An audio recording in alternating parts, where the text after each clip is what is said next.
Hello, hello, hello, everybody. It's Dusty Sage with MiceChat.com here at Universal Studios Hollywood, where you can ride the movies. But in just a couple of weeks here, a little over a week, we will be riding the horror films because it is just about to be Halloween Horror Nights. I'm actually going to show you all the construction that's going on here at Universal.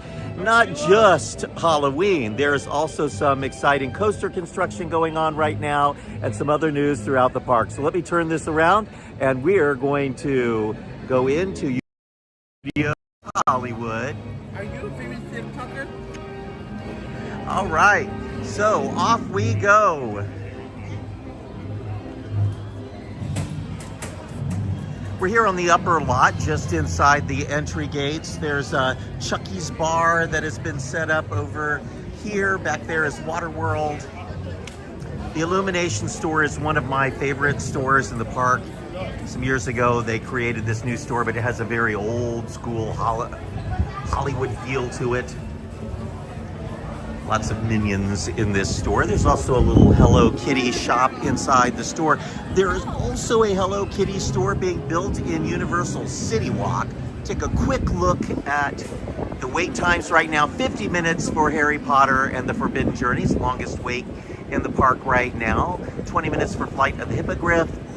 10 minutes for the studio tour. We might be able to do that before the end of this video. We'll see. Secret Life of Pets is 40 minutes and the Simpsons ride 50 minutes. I don't wait for the Simpsons ride. That's one that makes me a little bit nauseous. It's an old school simulator.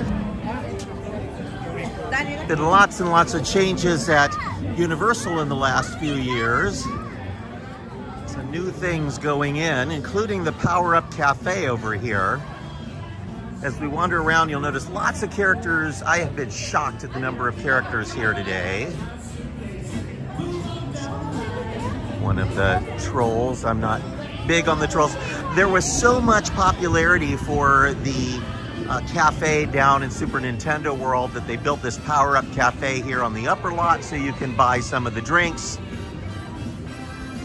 Horror Nights items going in, and there are signs up to warn people that you might get a little scared of some of the things you see during daytime hours here at Universal as they get ready for Horror Nights.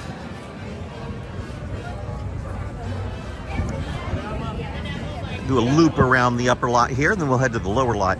Mystery Machine, Scooby-Doo and friends meet over here from time to time. Saw them earlier today. And back here you will see construction for the Dia de los Muertos bar and food areas up here on the upper lot. Some scary stuff going on there. And directly across from where we are now is the old Walking Dead attraction, which has been closed for quite some time. And this, I believe, where they're going to have a Quiet Place maze this year. I haven't seen that movie, but I think it's a monster movie. You have to be quiet or the monsters will hear you. I think they're aliens. And that'll be back there in the old maze, permanent maze that they had for some years for The Walking Dead. This is a really cool maze that's under construction over here for the last several years. They've been doing monster mazes of Latin America. This year's is Monsteros 2. More Monsteros. You can see how well themed out that is with the little graveyard out front. Some Dia de los Muertos type items in front of this window. A tree full of baby dolls. Could La Llorona be back in that maze? Very likely.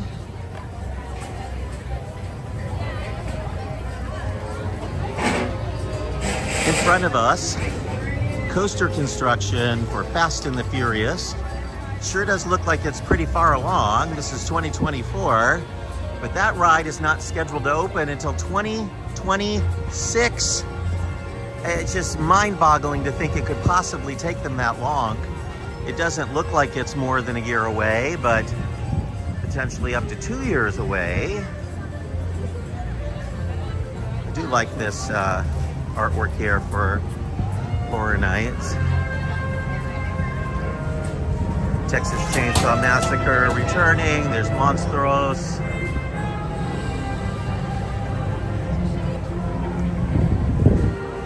I'll show you a tiny bit of this street over here, and then we're going to turn around and head towards Harry Potter.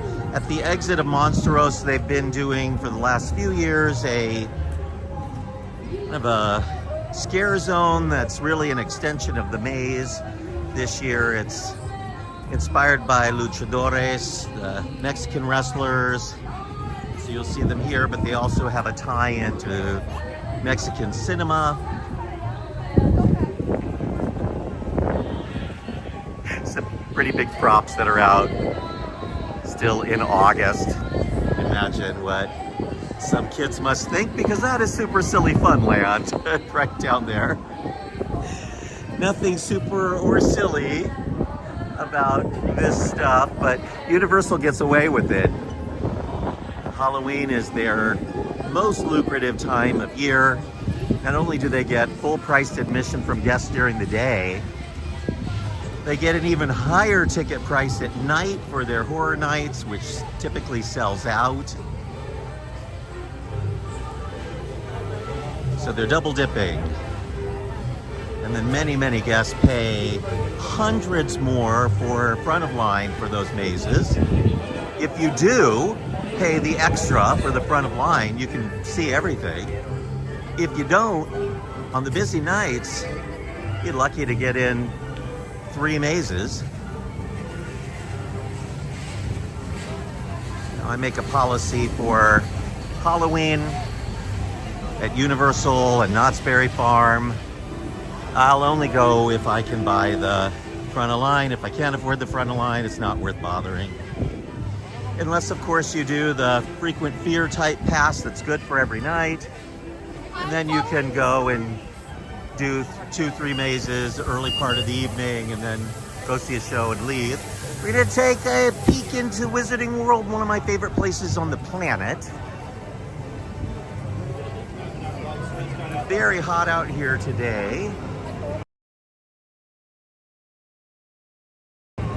Ronnie wants to know if Disney knows I'm here. I'm sure they're keeping track. Disney does not own me, and I love theme parks in general, so I visit theme parks all over the world. Some changes here.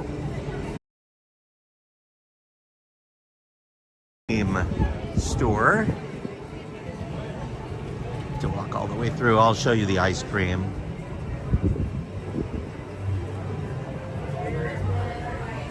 First of all, a very whimsical store.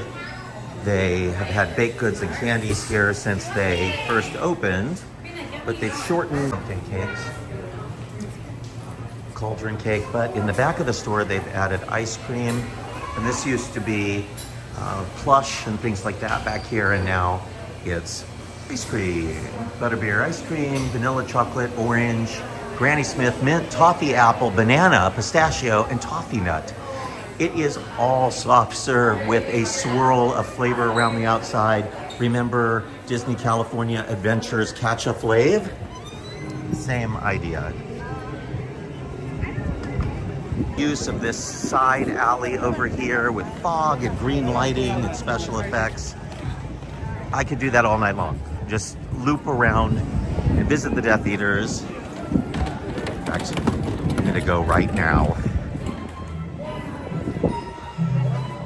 This land, it just is the Wizarding World, so they can do whatever they want with rides and characters, and they're playing music from the movies in the land. You don't make mental note of it necessarily, but it puts you in the right frame of mind that you're in the movie. There's not a store. I sure wish they were doing that in Star Wars Galaxy's Edge, where you just hear animals pooping.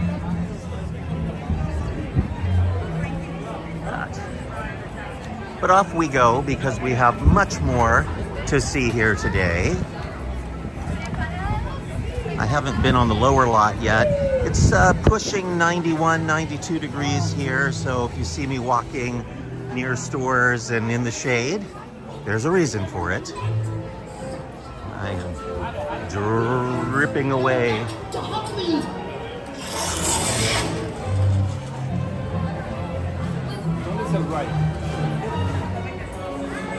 A little something that you all don't know about me is I love owls.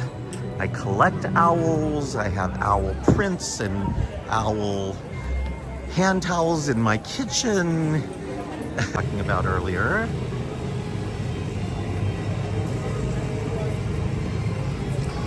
There had been a lot of discussion that Universal would build phase 2 of their Wizarding World directly across from Hogsmeade over here. It would be built right there, but obviously that is not happening. We do still expect that expansion to come. When it does, it will likely come in 2 parts. There may be an expansion where Waterworld is now, which will be an expansion of the existing Wizarding World. And then perhaps on the lower lot with a Hogwarts Express connecting the upper and lower lot via a funicular that looks like the Hogwarts Express. No confirmation on any of that, and obviously there's been lots of change, so who knows, but Universal has gotten so aggressive with Disney in recent years, especially out in Florida. We do expect something major to be happening here. A lot of conjecture also about the Simpsons land here. Obviously, Disney now owns the Simpsons. So Universal has the license, just like Universal has the license for the Marvel characters out in Orlando, which is, of course, also a Disney property. So at some point, we think Universal and Disney will do some sort of a trade or something, and Universal will have to give this up. When they do, this could become anything. It could become more Wizarding World.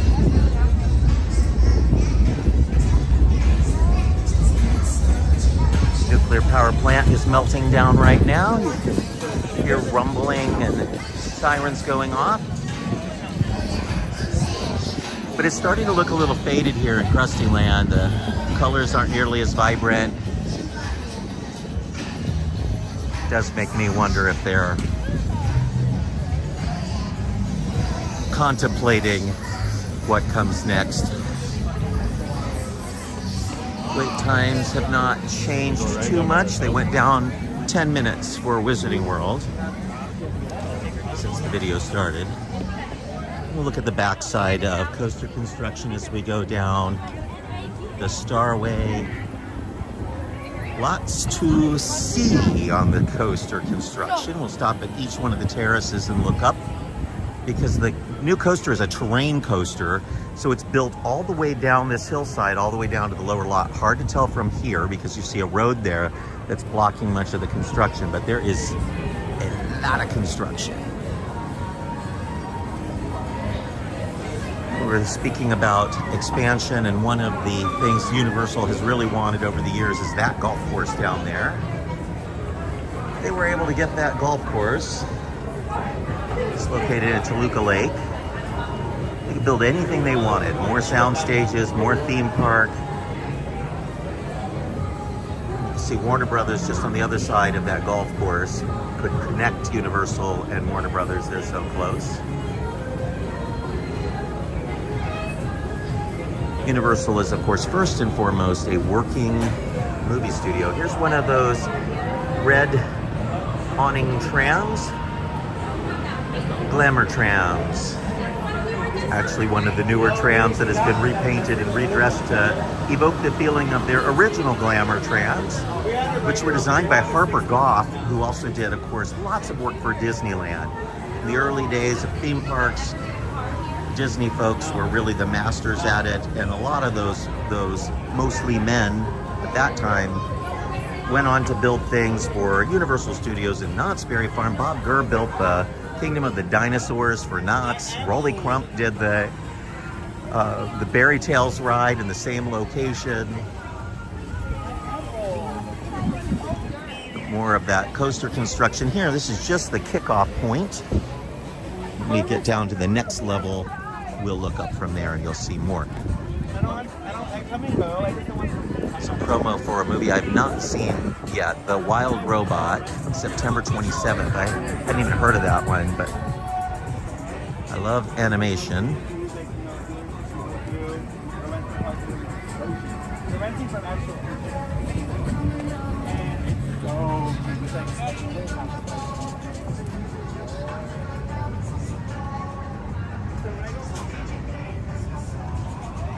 Pan around here.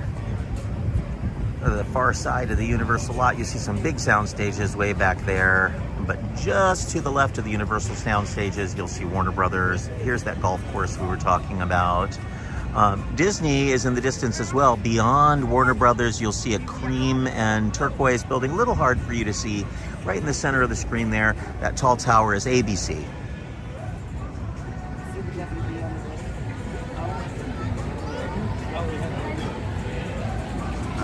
More interesting things for the coaster. Huge supports.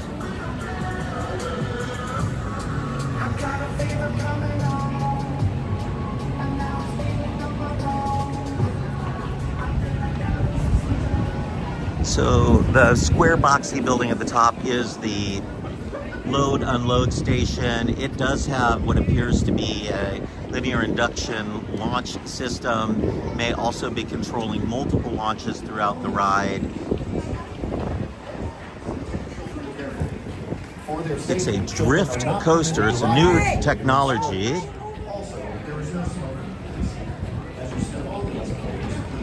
Could be one of the reasons why it's taking them so long to build it. The coaster will have a feeling that it's spinning out on turns and you're drifting into the turns. Should be a pretty incredible coaster. Big soundstage directly below us, center of your screen, used to be the E.T. ride, a massive show building. It was one of my favorite dark rides ever built. It had a beautiful queue, nice and air conditioned, like we're in a forest. And then you went off on a bicycle into the E.T. story. Of course, E.T. isn't much of a franchise by today's standards. Young kids probably don't know anything about it. And this became the Mummy. And while that's a giant show building for a dark ride, it is not necessarily a giant building for a coaster. It's a very short coaster. What was once a very long dark ride. Super Nintendo World in the distance.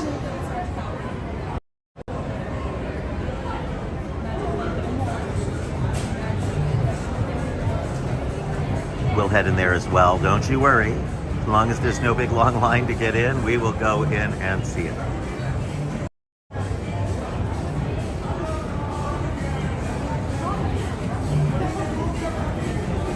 See through the glass here. Lots of men on the roof of the show building. There's 3 guys up there harnessed into the roof of the load station.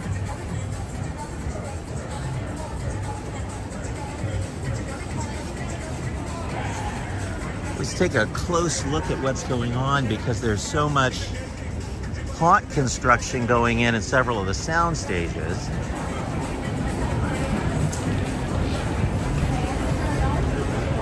Bit of that behind the Mummy ride. There's always a maze, big tent setup. I did get to preview a couple of the mazes today, which is why I am here. I can't talk to you about it because it's under embargo for a few more days, and then you'll find the article up on Mice Chat. But it was pretty cool. I love doing the previews of the mazes. It happens during daylight. They're still installing the sets, and the designer of Haunt, John Murdy, walks us through, talks to us about what their thought process was, how they designed the mazes, why certain mazes. So we have a great article up already from Samantha Davis Friedman about all of the mazes coming to Universal Halloween Horror Nights in both Orlando and Hollywood this year. Lots of great stuff. So the Universal Monsters galore this year. the monstrous one I showed you on the upper lot, but then they have another one that is the female monsters that will be in a sound stage. Texas Chainsaw Massacre coming back this year. Ghostbusters Frozen Kingdom.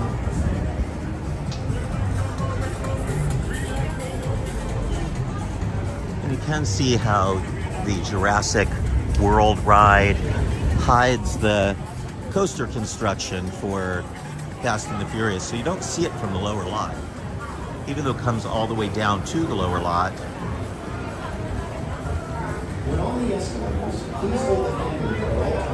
And the last little stretch of escalator. Feels like we've been on the escalators forever. We have been. It takes a long time to get from the upper lot to the lower lot, and vice versa.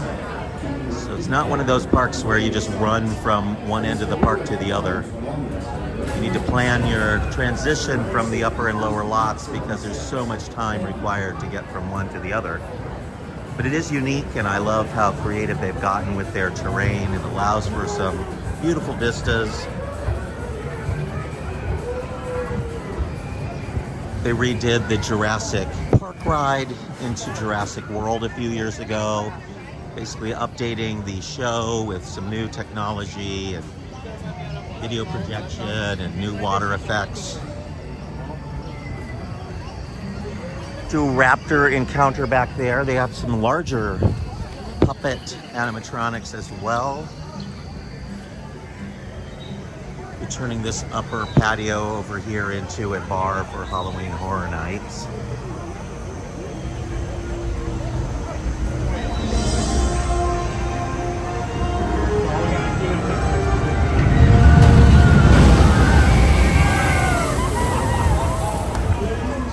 That is one great flume ride. Huge animatronics at the top of that drop. The T-Rex comes out in front of you, but on the side is a Indominus Rex, I believe they call it, that jumps out from your side, and it's even bigger.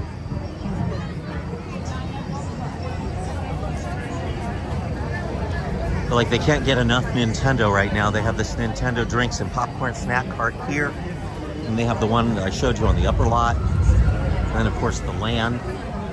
45-minute wait for the Mummy.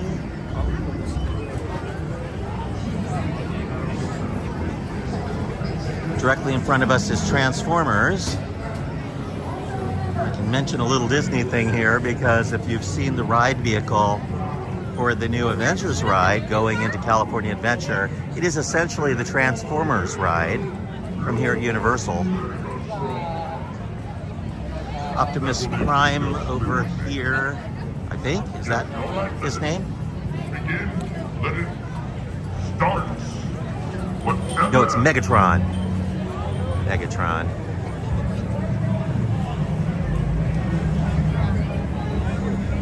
Are the three of you prepared to do what it takes to take over this planet? No, you didn't. I wasn't even there when that picture was Universal isn't afraid to lean into the spooky, scary. You don't see any kids screaming. They know what to expect. Kids can handle it. Disney's been getting a little too afraid in recent years of anything remotely scary. Sad, because all of Walt's animated features definitely had a scary element to it. That's the payoff, the reward, right? At the end, a princess usually lives, and so do you.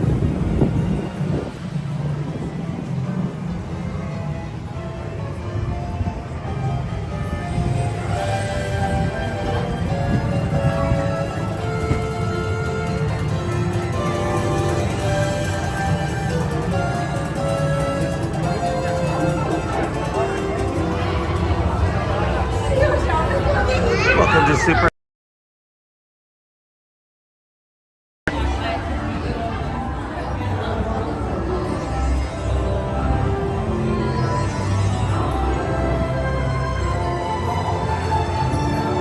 Princess Peach, Bowser Jr. has stolen her magic golden mushroom.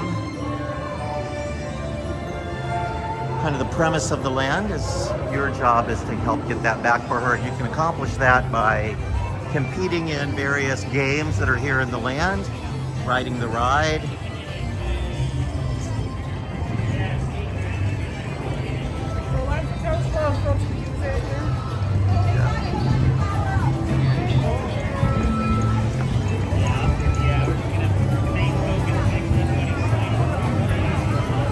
Lots of videos of this land from when it opened. You can see me playing some of these games.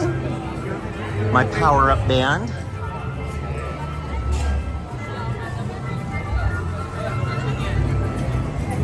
If you want to buy a power-up band, you can do that over here at these kiosks. Factory store over there. We'll take a quick peek in. I'm going to take you up to the observation deck because there's a new game up there. Return to the park through this tunnel over here. It's quite the land to explore. It is also very hot. It didn't build a lot of shade here.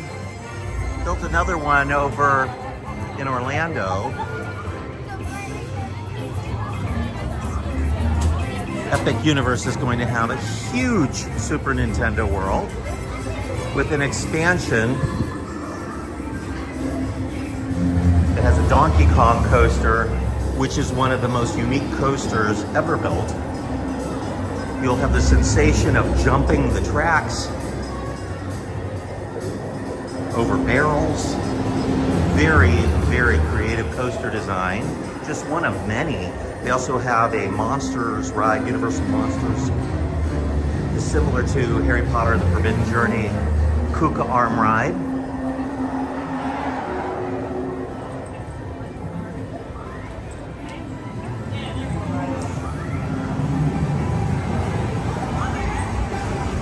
Overview of the land. And then inside here is this new game wall.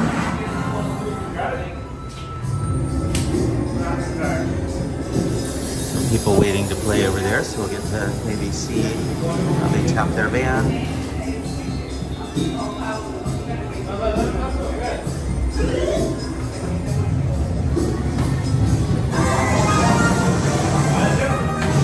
Several different games. Different each time.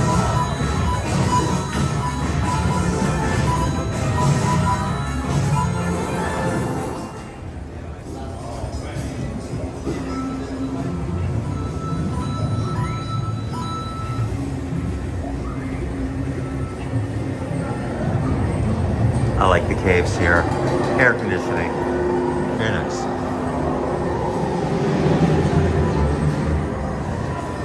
Could set up a switch back in here, but not really necessary. If you explore, there are rewards. Most people probably don't have any clue that game wall is up here. Meanwhile, there are more games downstairs in the various caves. Probably have closer to a 10-15 minute wait.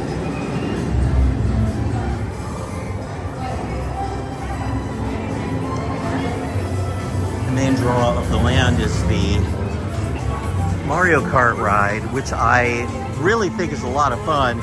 Instead of using VR, it uses AR, augmented reality. So you wear glasses that are translucent. You can see the actual physical sets, and overlaid on top of the real physical sets are the animated characters. 60-minute wait to ride. A little too long. Join a wait list to go into the Toadstool Cafe. Too bad, I'm starving. But before we leave the land, we'll peek into the shop.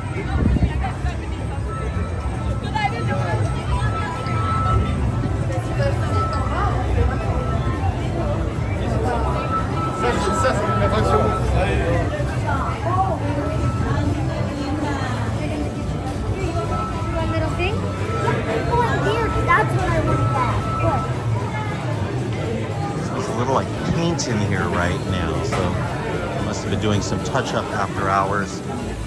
Mostly the same stuff we've seen in here before. Some Mario and Princess Peach shirts and popcorn buckets and Mario Kart shirts in the back. All the same. The store is packed with people because, like all good rides, Mario Kart ends in this gift shop. Almost all of Universal's big rides end in a gift shop. Big shops for Jurassic World and Super Nintendo World and The Secret Life of Pets.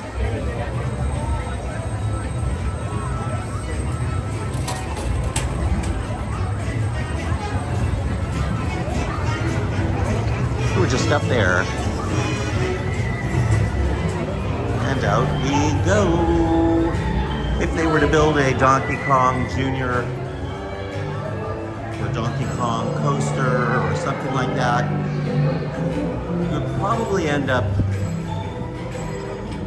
going this direction, and some of the Jurassic World facilities like the restaurant might get torn down and then pushed back. There's a huge amount of space behind here, sound stages, and sound stages can be easily removed, used as show buildings, rebuilt other places. Like Disney, Universal got rezoned recently, which allows them to do a lot of things that they have wanted to do for years.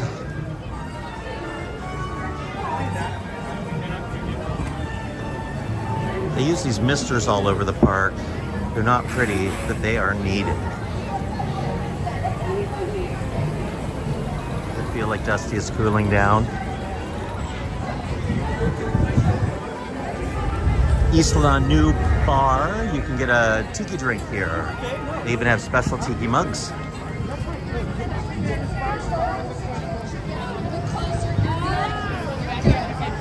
Plus foreign visitors in the park today. We're going to take a side trip over to the raptor encounter because one of the raptors is out of his cage. Blue is a pack hunter. As are all the velociraptors. Notice she is not out here with her pack. That would be extremely unwise.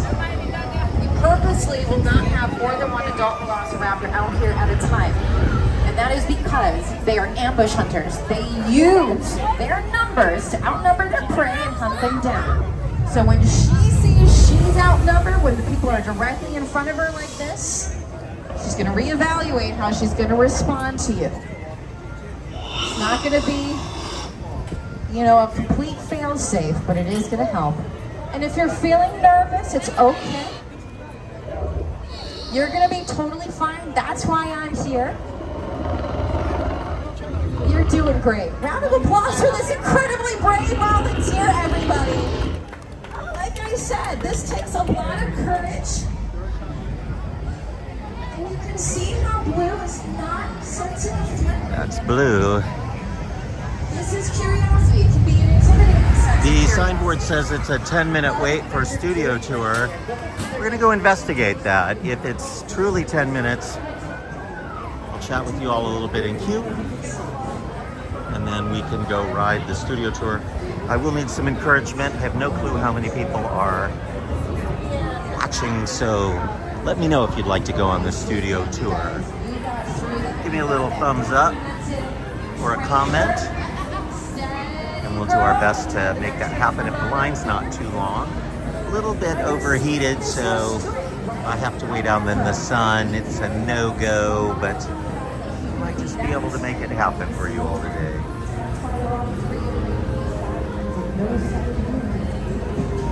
As we go up, we're going to look at that coaster construction again. We'll see as soon as we pass the Jurassic World building.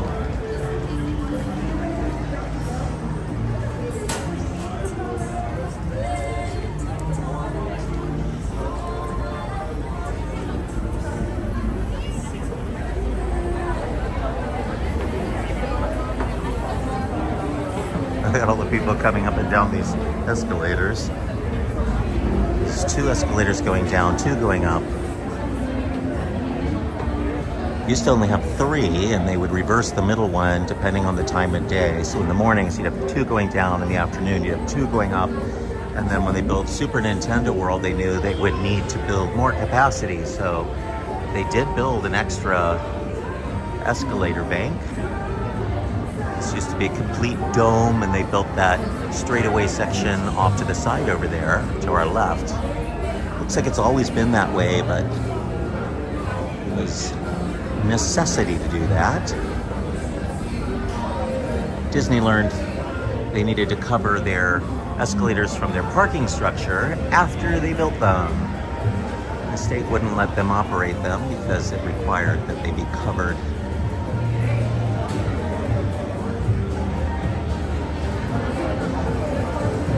Very handy when it's rainy.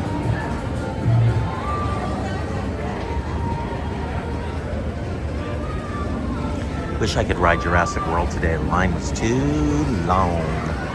I would not wait hours for any ride in any theme park. You know, generally if a ride is brand new, I will wait one time. After that, I'm an opportunistic theme park fan, so I'll go do the things that have short to no waits.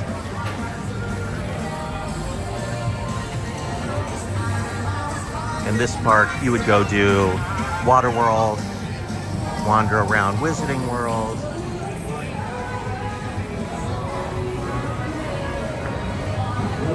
tram tour at 10 minutes. Depends on the time of day. People get in lines early and then they go and do the tram tour a little later. So earlier in the day, tram tour generally has a lower wait. A little bit of coaster track in over here, but most of it has not gone in yet. Looks like they mostly just installed track for the station. For your own safety, please do not sit on the steps. But a lot of coaster support is in.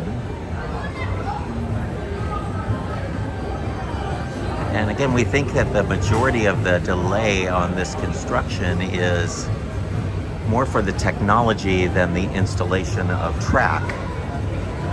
When Knott's Berry Farm and Six Flags build coasters, they can build them in a year or less. They finish them and then just boom, right away they start putting people on them.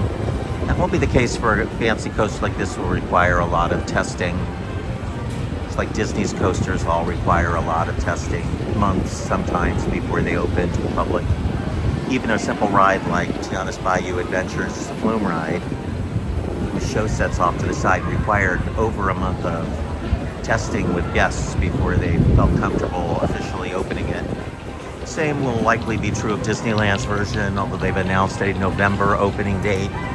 We think it'll be testing for at least a month before that. They'll do lots of previews for pass holders, travel agents, media, influencers.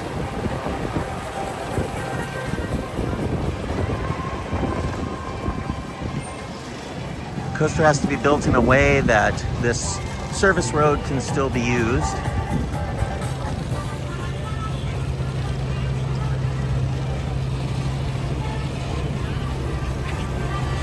And almost to the top now. Thank you for hanging in with me as I took the journey up and down. One of the escalator banks is down, pushing everybody into the one side here. And I would walk it, but I'm not going to. Overheated, so just gonna ride.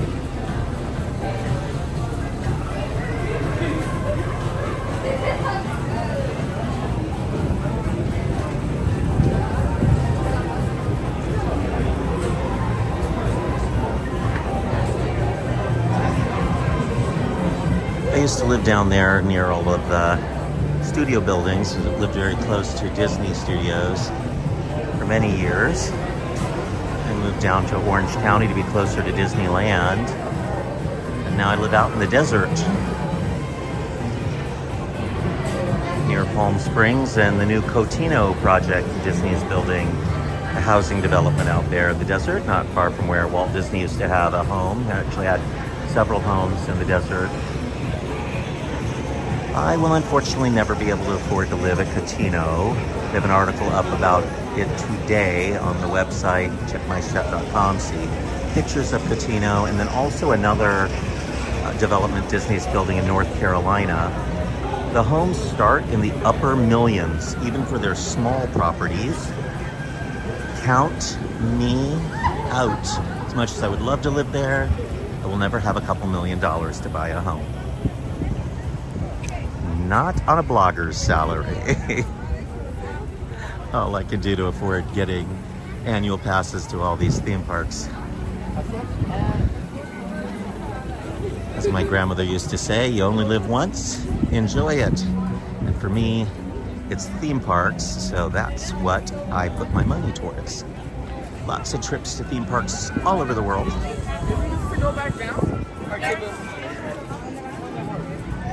I'm going to be out in Disney's neck of the world next week. Hope to stop by the Food and Wine Festival as it opens at Epcot. And I'm headed off to New York for a meeting with some people who love Mice Chat. And then back in time to do Halloween everywhere. Universal's Halloween Horror Nights opens early September, that first week of September, Thursday.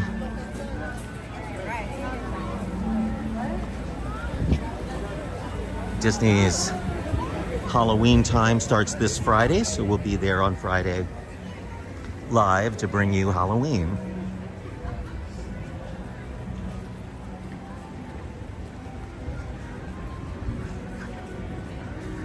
Sadly, we missed the big anniversary of the studio tour. All wrapped up, I believe, last week. Some of the merchandise is still in the stores. They had a special popcorn bucket with the Glamour Tram. See different versions of the tram here on the sign. The red and white stripe is the original Glamour Tram. And you see the different versions, the light blue and the blue with the gold roof, and then the newer blue with the silver roof. They've updated many of the things on the tour for the anniversary. And we'll get to see, hopefully, Earthquake, all of its enhancements. Enjoy the rest of your day here at Universal Studios.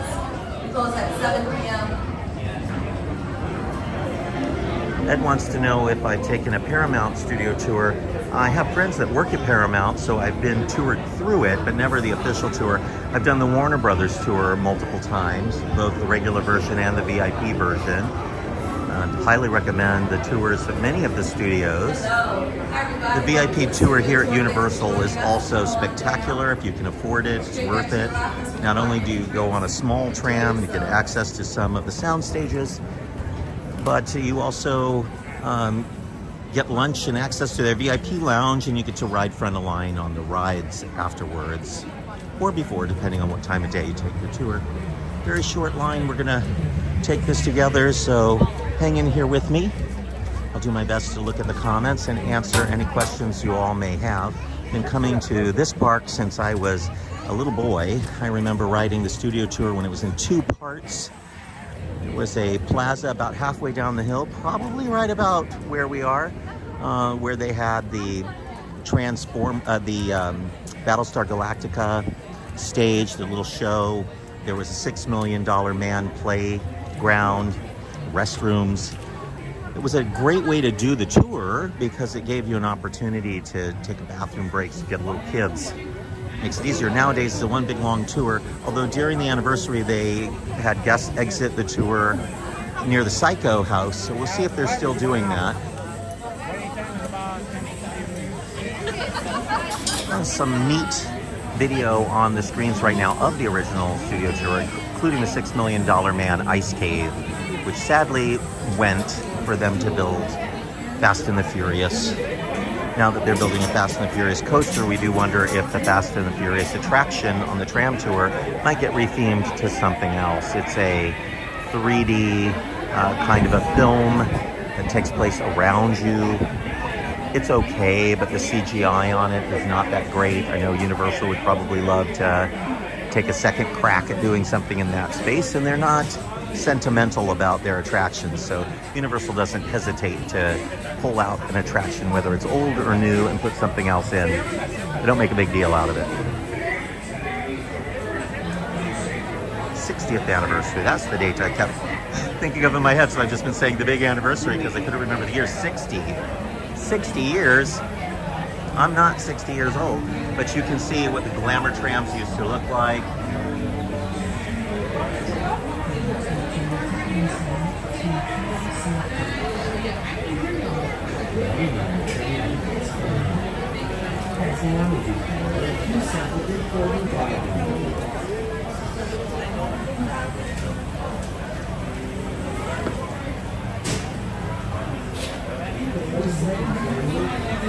That I can't remember exactly what was on the Warner Brothers tour, other than they have a huge Harry Potter section and a big Batman section. It was the last time I was there. They also have a great Starbucks in their lobby area before you board the tour. They have a little store and a Starbucks. I used to live close enough that even when I wasn't taking the tour, that was my Starbucks. So 3-4 days a week before I went to work, I was in the Starbucks inside of Warner Brothers. It was so much fun. Certain shows were shooting, people would be in there in their makeup, in their partial costumes, getting ready for their big shoots and having a coffee. It was awfully neat, right next to their commissary that I would also occasionally dine at. Fun to live in Hollywood. We just have one more big switchback and then we'll be on, so hang with me here for a moment longer. It's Jimmy Fallon giving the tram safety spiel.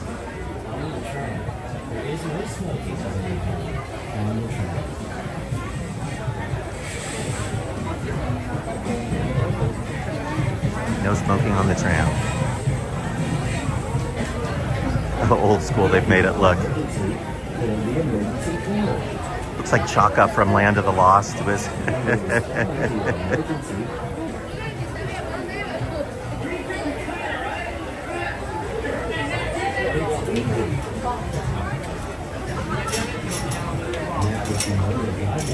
Universal has a pretty good sense of humor about itself, and it makes it fun.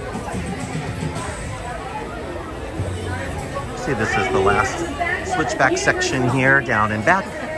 The trams hold a lot of people, so when the line moves, it moves. And then it stops until the next tram gets there. Kelly Clarkson talking about the tram of dreams.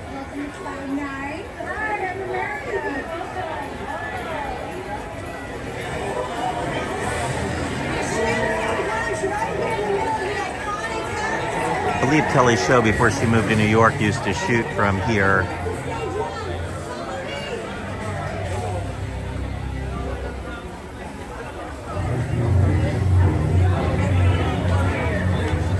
Scan, create, share, see yourself in an iconic Universal Studios experience, tag Universal Studios. I don't know where they do that, but glad to see that. I'll try that out. Lots of old stuff on this film loop. I don't even think Superstore is still on the air.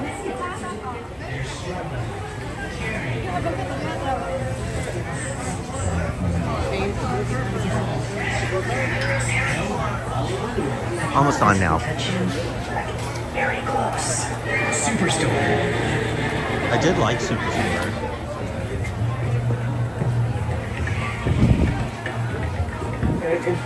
There's studio tour maps from over the years. This is the current map. It has Super Nintendo World on it. For movie monsters, I was always fascinated by the magic behind it. My world that I come from is skateboarding, bikini. There was a sign you all missed there that said Espanol, because they do different versions of this tour in different languages, so you can get in line. That's what those people are in line over there. I believe they do Chinese and Spanish. Don't worry, we'll get you on the next one. Right. And make sure you have a pair of 3D glasses. 3D glasses. Located behind you in those metal bins. You will need those your entire time out here on the back lot. And keep in mind the tour is 1 hour long, and this is your last chance to use the restroom. If you do need to use the restroom, find anybody in a light blue shirt, the studio tour ambassador, let them know you need to use the facilities. They can save your spot in line for when you're back. See you there on the back lot. We are. Nice breeze, we're shaded. See all the mountains here in the hills. We're in the Hollywood Hills. Halfway. Universal spans the whole hill, stuff at the top and at the bottom. And a lot of you know that I also manage Walt Disney's 1930s mansion in the Hollywood Hills by Griffith Park and the Hollywood sign, and I'll be giving tours, history tours by day, ghost tours by night throughout the months of September and October. If you're on Facebook, you can search Disney-Mansion. You'll see the page for the Disney Mansion. If you subscribe to that page, I'll be posting later this week the first tours. We also have some events coming up. Candlelight ghost tours. We'll have some Disney historians and celebrities up at the house. Very limited ticket. Do not board until we say it is safe. Make sure you sit in the correct row and let row 1 enter before row 2. But do not board until we say it is safe. We are not getting a glamour tram. We're getting the newest model of the tram with platinum and blue.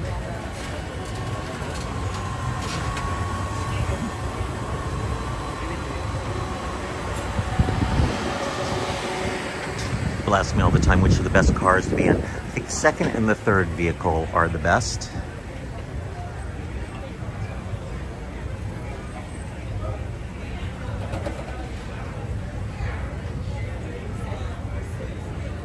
Wait, not yet.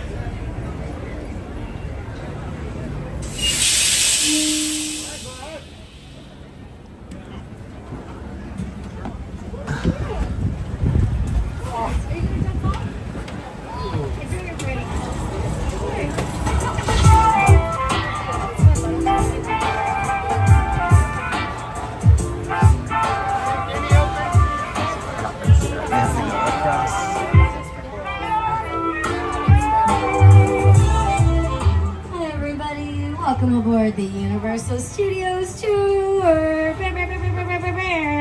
It's Maisha again. Welcome aboard everybody. We're going to be hanging out for about an hour today as we go behind the scenes of Hollywood's hottest filming locations. I hope you all use the But before restroom. we get going, if you can, scoot all the And by way you over all, I mean to me. the right hand side, filling in all the available seats so we can fit as many guests as possible on board. And if you happen to be traveling with any small children whose feet do not touch the Ronnie floor is of the remembering tram the old Lucille as they Ball. are seated, now would be a great Stage time to move area, those lower friends lot towards across the from center of your Transformers. row. That's just for their safety. Had her dressing And for room and everybody's lots of safety, neat watch things your from her arms and show. legs as these gates will be closing in just a moment. Now before we get going, I want to make sure you all picked up a pair of 3D glasses. You will need those your entire time out there in the back lot, and this is your one and only chance to grab your pair. So if you're missing 3D glasses, if you do not have them, do me a favor and just raise your hand nice and high right now so we can see you, spot you, and bring you your own pair of glasses. Speak now or forever not see things in 3D. Okay, I don't see any hands up. Awesome. We do have to activate your 3D glasses before we go. So do me a favor, raise your glasses up in the air and shake them to activate. Okay, just kidding, that doesn't do anything. But thank you for playing. I just wanted to triple double check you had your glasses. If you had nothing to shake, raise your hand. But first, I'm gonna break things down a little bit because we were just joined by our driver, everybody, and we are so lucky. He's the best driver in all of Hollywood. Make some noise for our driver, Joel, everybody! You're here, Joel's here, which means we can hit the road and we can do so in style because you are sitting on one of our electric trams. Ooh, ah, right now it's actually conducting a charge on a wireless charger, the same way you would charge your phone at home. And every time Joel goes down a hill today, we will be conducting a regenerative charge.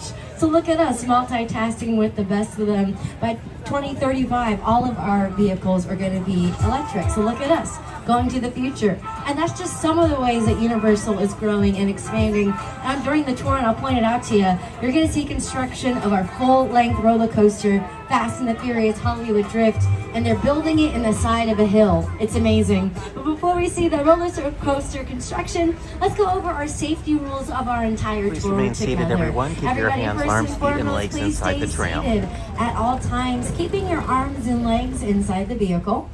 If you happen to experience any emergencies while we're together, like a medical emergency, you drop something of value off the side of the tram, or you experience any sound or video issues, just reach up, grab that red emergency cord that runs along the length of the ceiling of the tram, then I will come back to assist you when it's safe to do so, but otherwise do stay seated. Our studio is private property, so at any point during the tour, if you do happen to drop your phone or just can't wait to use the restroom, just reach up and pull that red cord. There is no smoking or vaping of any kind on board the tour, and be prepared for loud noises, sudden tram movements, fire effects, and water effects. And lastly, for the safety of you and guests seated around you, there's no use of selfie sticks or tripods that extend here on the tram. But get those cameras ready because Joel's about to enter the studio, but I'm not going to give you this tour by myself. I am joined by my co-host, who you may recognize as the host of The Tonight Show, starring Jimmy Fallon on NBC. You guessed it, it's Jimmy Fallon. So it comes all the way down here. I'm Jimmy Fallon. Article about that last year. Well, we're celebrating our 60th anniversary. This That's one has right, a lot of 60 years vibration. of glitz, No, glamour, that's and our own great white just shark. this As we one celebrate vehicle we're our in, diamond or they are anniversary all today, doing this? we'll pay tribute to Universal's past. They're and otherwise take you very behind the scenes quiet. to discover why this studio tour is world famous. So whether this is your first visit or your 60th, get ready for fun, excitement, and an experience like no other. That's right, Jimmy Fallon. We did celebrate our 60th anniversary of the studio tour in the way that you all are taking it now. But the studio tour history goes further than that. Who you see on your screens right now is our founder, Carl Laemmle. It was his dream over 100 years ago to open up the doors of our studio to all of you, the audience, so you could go behind the scenes of silent filmmaking. And then, or since then, we've taken you behind the scenes on our glamour trams. Back on July 15th, 1964 is when we first took folks on a 2-hour driving tour of the Universal lot. Today our tour is about an hour, but we're still taking you behind the scenes of this movie-making city. In fact, if you look to your right-hand side, you will see our real working fire station. That is not a movie set. Oh, look, they're fire people. Let's give them a big round of applause. Those are real people that keep us safe every single day. Thank you so much to all the fire people at Fire Station 51. Thank you. We even have our own hospital and branch of the Los Angeles Police Department. But if you look to your left, you will now see that construction I was talking about. This is Universal's full-length roller coaster, Fast and the Furious Hollywood Drift. I can only imagine if our founder, Carl Laemmle, was here today, he would look around and be like, wait, what's a theme park? What's a roller coaster? But mostly he would see all of you and me and Joel today taking you behind the scenes. I think you would be very proud, especially because we get to drive you by our oldest soundstage still standing. You're going to see it to your left. It is Soundstage 12. It was built back in the year 1929 for the movie musical Broadway, but since then the interior has been transformed into everything like Frankenstein's Lab and Dracula's Castle.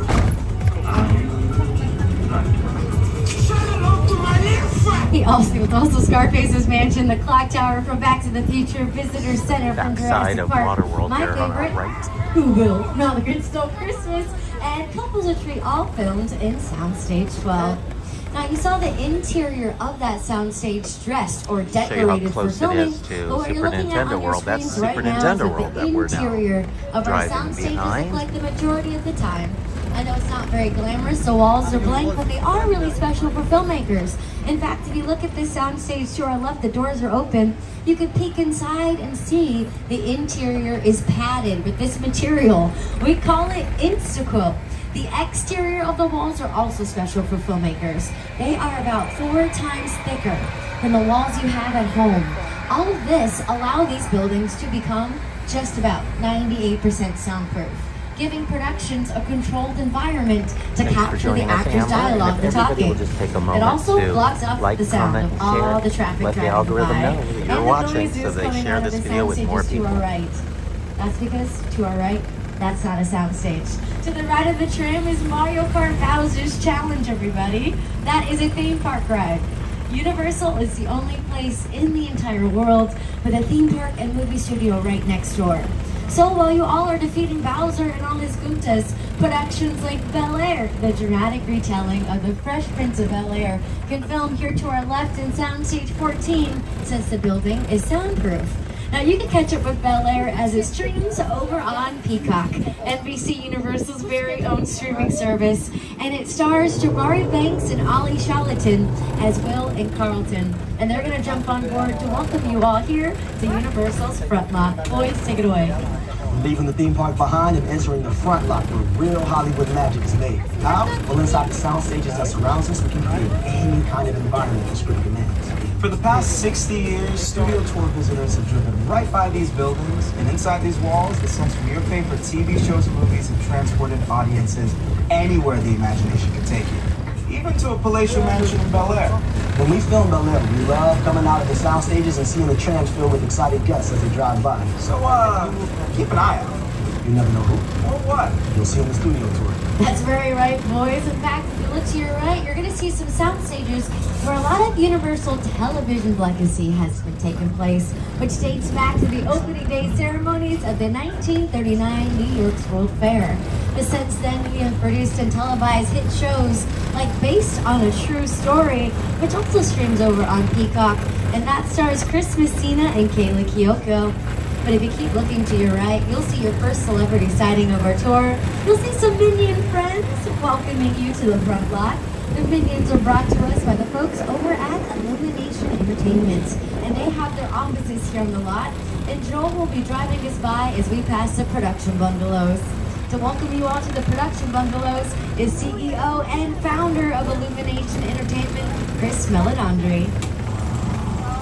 In the early days of the studio, these bungalows were used as dressing rooms to the stars of Hollywood's golden age. Now, they're used as offices where some of Hollywood's top directors, writers, and producers work their magic to get a production ready, including my company, Illumination. Mr. Meledandri is talking about the pre-production process. That is the preparation phase.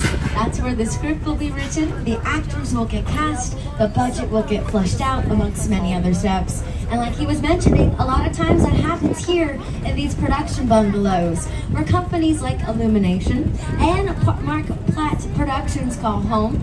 You might recognize their name because they produced La La Land, starring Ryan Gosling and Emma Stone, and they will be bringing us a theatrical version of the Broadway musical Wicked. But if you keep looking to your left, you will see this silhouette painted along the side of one of our bungalows. That bungalow once belonged to legendary filmmaker Alfred Hitchcock.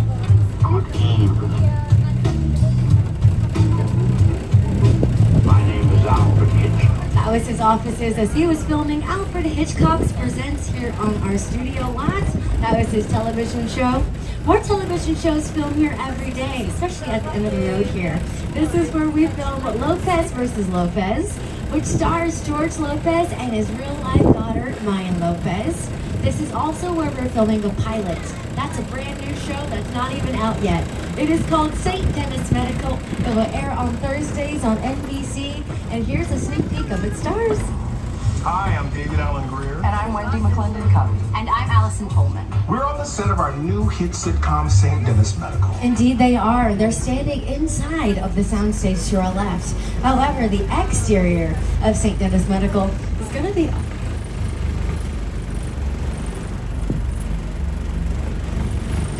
Filming in progress, so she stopped talking.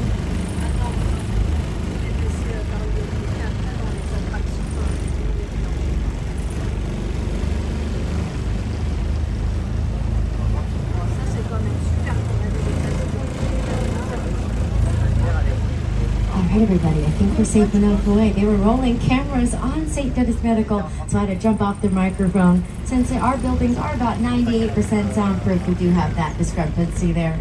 Now that's the exterior of the show, and we were able to transform our backlot by using a technique called set dressing or decoration.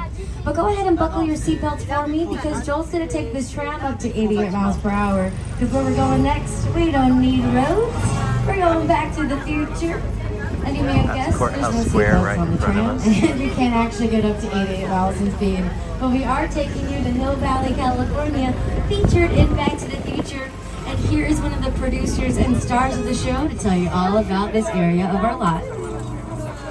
Welcome to the Courthouse Square. These sets were used to create Hill Valley in the Back to the Future films. And they represented multiple time periods, 1985, 1955, and the far, far distant future, 2015. To this day, this is one of the most popular sets on the Universal Studio Tour. We had a lot of fun making those films here on the lot. I wonder what it would be like to go back to those days. If only we had a time machine. Hey everybody, do you think we can get this tram up to 88 miles per hour?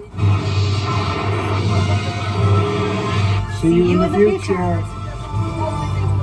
I did mention they filmed clock tower scenes back in the soundstage, and that is indeed true. In the iconic ending, there's a scene where Christopher Lloyd, or Doc Brown, is on the top of the clock tower. Well, Mr. Lloyd was a little bit afraid of heights, so what they did is built the ceiling of the clock tower safely above the ground back in the soundstage, and then had the camera on the ground. But we're going to leave the small town feel of Hill Valley and take you to our New York streets, but it can be transformed into any major metropolitan city by using that set dressing or decoration technique. In fact, you are now in downtown Chicago as they were filming the Blues Brothers right here. When the Pinto fell and you saw it land and make this big hole in the street, that was on the back lot. We dropped it from a crane. You dig like that in Chicago, you're not a good idea. When people ask me all of the movies I've ever done, what was the most satisfying, the most fun, I've got to say Blues Brothers. We got to sing, we got to dance, got to drive and train with the best stunt people in the world, and got to be an actor and a writer. So it was a good piece of work. Danny called John America's Guest because just didn't walk into anybody's house. During the shooting of the movie, John was missing, we couldn't find him. Danny went off looking for him, saw a light on in this one house and knocked on the door. I said, sir, we're doing a movie down here. We're looking for one of our actors. Oh, John, yeah, he's on my couch. He came in, he had a snack a couple hours ago. He's sleeping. He was America's Guest. I mean, literally that happened. That scene from the Blues Brothers, it is a great example of why productions would choose to film here in our movie city and not on location or in the real world. It's a lot safer to do crazy stunts, like dropping a Pinto from the sky. But now we're gonna leave our concrete jungle and take you to an actual jungle called Skull Island. Get ready to experience King Kong 360 3D, brought to you by Peter Jackson. It's the original King Kong that made me want to direct movies. I saw that movie on TV when I was about 8 or 9 years old, and I wanted to become a filmmaker. I like films that just take you away from your real life and sweep you up an adventure. Kong literally does that. I mean, you're on board the ship, you're sailing to a lost island, you encounter monsters and creatures from, prehistoric times. So I was thrilled when Universal invited me back to Skull Island, and it's great to have you along for the ride. Now, we have created this 3D immersive experience, so you're going to have your glasses ready. Don't put them on yet, but just have them in your hand because we're about to return to Skull Island. As we get ready to venture into Skull Island, we will ask you all to please stay seated at all times, keeping a tight hold of all of your personal belongings. If anything were to drop while we're in this building, I'm not allowed to go get it. So hang on tight to those water bottles, cameras, and cell phones, everybody. Speaking of cameras and cell phones, if you want to take pictures or video, feel free to do so. Just be aware that your camera and cell phone may get wet. And please do not use any flash photography or video lighting equipment for the safety of our driver, Joel. And there's some wildlife on Skull Island we do not want to have find the tram. Go ahead and put on your 3D glasses, everybody. Put on your 3D glasses and welcome to Skull Island.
3D. Great job, everybody. You can take off your 3D glasses now.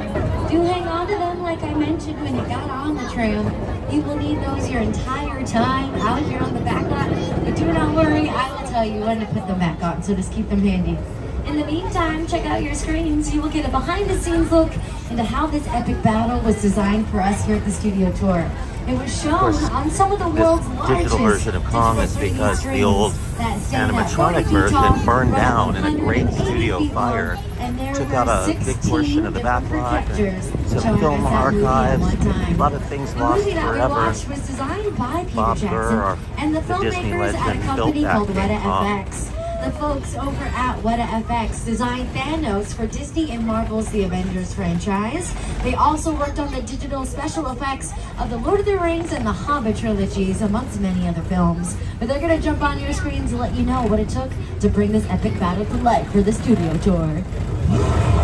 With a project like the studio I'd tour, asked Bob the audience is how he in the felt middle about the of fact the that environment. his They're face looking in in all Kong directions. There's animatronic creatures burned. coming at them. They're seeing Kong. And he said, from the oh, what side a way to and go. It T-Rexes went from out the in a other blaze of side. glory. No one will ever forget it. They always know where people are looking. They're looking straight ahead. They're looking at the shot that we're working on. Here you have to take into account that people are looking in all directions. Also, one of the things about this ride, unlike the movies that we're used to working on, there's no cuts because it's one giant shot. This tram that's driving along through Skull Island is where the camera's from. This ring represents where the screen is 10 meters away. We're really creating about 50 minutes of a feature, so that amount of visual information, that number of pixels, and presenting it to the audience, it's a hell of a ride. You may have noticed that T-Rex pull a section of our tram onto the screen that was beside us during that adventure. The next time you take the studio tour, look at the poor folks in that car. It's the animators at Weta FX and Peter Jackson's kids. They animated themselves to have a little cameo here on the studio tour. Now, we love having Easter eggs all around our lot, which brings us to our next stop. Keep those cameras out because not many folks get to see this. Off to your right, you will see our monster mural. This was painted by one person. His name is Tristan Eaton. He's a street artist here in Southern California. And the only thing he used to paint this entire mural were cans of spray paint. An instrumental part of the process of designing these murals is into those in the Universal archive. Going there, I got to see in person props from the movies, photos from behind the scenes, original illustrations from those movie posters, all this stuff. I had an early affection for movie monsters. I was always fascinated by the magic behind making movies. But I fell in love with zombie movies and monster movies as a young kid. Lots of filming here at the studio today. Lots of My people, lots world of that I come trucks. from is skateboarding, graffiti, and comic books. You always have to pay homage to where that art form started. And for me, it started with doing stuff in the street illegally, tagging billboards and dumpsters. And without that, I never would be here with a thing like this. I love how Tristan Eaton has the creature from the Black Lagoon, or the Gill Man, is the only monster on the mural looking over here at this body of water to our left, because that body of water is the Black Lagoon. For the creature of the Black Lagoon, he has him looking at his home, which I think is very sweet. And our Gill Man turned 70 years old this year, which is very special. And this body of water on the studio tour in years past, we call it the Hollywood Ocean. And it was here in 1974. We added the parting of the Red Sea to the studio tour, based on the classic film, The Ten Commandments, a Paramount picture. Charles Heston, the star of the movie, would part the waters for our guests, giving everybody on board seemingly a sea-level view. This tram is overloaded. Tell them they can walk on water as part of the tour. There's been prop water mines, A lot of different torpedoes, trams and here. submarines That's in a front of the VIP action tram. on the The lake. red tram In is the recent glamour years, tram. Lots of action happening behind the lake in those sound stages. That is where we filmed NBC's hit singing competition show, The Voice, and where Jordan Peele filmed some scenes of his latest movie, Nope. But enough about a bad miracle. Let's head into A Good Place. You, Eleanor Shellstrop, are dead. Cool. This location. I'm talking about The Good Place from the television show The Good Place, starring Kristen Bell and Ted Danson. Our Little Europe sets are still dressed or decorated from the show. Now, if you've never seen an episode of The Good Place, do not worry. I'll break it down for you. I love that show. It stars Kristen Bell as Eleanor. She passes away, and she gets to go to the good place where good people go when they die. Now, if you've never seen an episode of the show, you get a sense of that just by looking around and seeing the set dressing or decoration, right? All of the buildings are brightly and colorfully painted. It's very warm and welcoming. There's a chocolate shop here in the good place with green grass. There's flowers in the windows. Looking around, you get a sense that this is a good place, if I may, to spend your after days, right? And thanks to set dressing or decoration, Little Europe has been transformed into places in Europe many times. In fact, it was Spain during the running of the bulls 3 times. The first time in City Slickers, starring Billy Crystal. The second time in Night and Day, starring Tom Cruise and Cameron Diaz. The third time in an adorable progressive commercial called The Running of the Bulldogs, where they had puppies running around everywhere. This was also transformed into the fictional European country of Genovia and Disney's Princess Diaries 2, The Royal Engagement, starring Dame Julie Andrews and Anne Hathaway. And if you look to your right, this courtyard was transformed for a musical number called The Prince is Giving a Ball, and ABC Disney's version of Rodgers and Hammerstein's Cinderella. But set dressing and transforming Little Europe to Europe dates way back to when our founder, Carl Laemmle, was walking here at the studio. Because if you can believe it, these buildings were not originally located at the studio. They were on location or off the property as we were filming a film called Monte Carlo, a couple cities up. But Mr. Laemmle had just bought this property. After taking the visit up to set, he realized he can bring it back here to the chicken ranch that he bought. And then he can have other productions rent out the facilities. A very smart businessman. That also led us to be able to have the first inter-studio cooperation.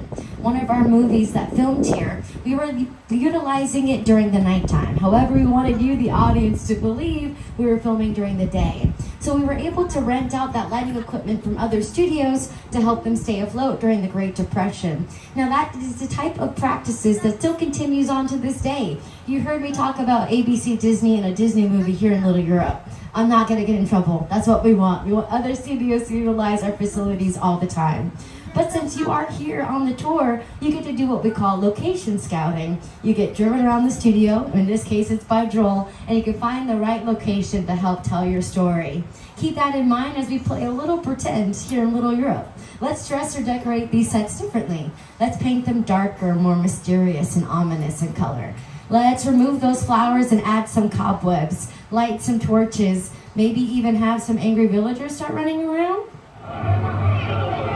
Now, the monster. He's in the woods. Get out the bloodhounds. Raise all the men you can, lock the women indoors, and wait for me. And we'll have the perfect setting for a classic monster movie, which kind of makes sense because like Little Europe is where the monster movie and horror genre was born.